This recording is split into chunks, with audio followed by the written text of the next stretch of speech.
اور اگر وہ تورات اور انجیل کو اور جو اور کتابیں ان کے پروردگار کی طرف سے ان پر نازل ہوئیں ان کو قائم کرتے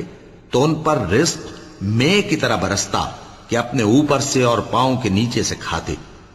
ان میں کچھ لوگ میانہ رو ہیں اور بہت سے ایسے ہیں جن کے اعمال برے ہیں۔ اے پیغمبر، جو ارشادات اللہ کی طرف سے تم پر نازل ہوئے ہیں سب لوگوں کو پہنچا دو، اور اگر ایسا نہ کیا تو تم اللہ کے پیغام پہنچانے میں قاصر رہے،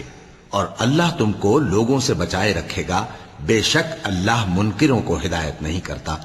کہو کہ اے اہل کتاب، جب تک تم تورات اور انجیل کو اور جو اور کتابیں تمہارے پروردگار کی طرف سے تم لوگوں پر نازل ہوئیں ان کو قائم نہ رکھو گے کسی بھی راہ پر نہیں ہو سکتے، اور یہ قرآن جو تمہارے پروردگار کی طرف سے تم پر نازل ہوا ہے اس سے ان میں سے اکثر کی سرکشی اور کفر اور بڑھے گا،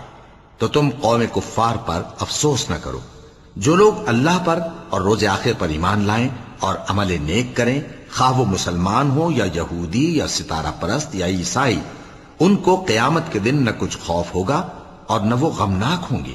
ہم نے بنی اسرائیل سے عہد بھی لیا اور ان کی طرف پیغمبر بھی بھیجے، لیکن جب کوئی پیغمبر ان کے پاس ایسی باتیں لے کر آتا جن کو ان کے دل نہیں چاہتے تھے تو وہ انبیاء کی ایک جماعت کو تو جھٹلا دیتے اور ایک جماعت کو قتل کر دیتے تھے۔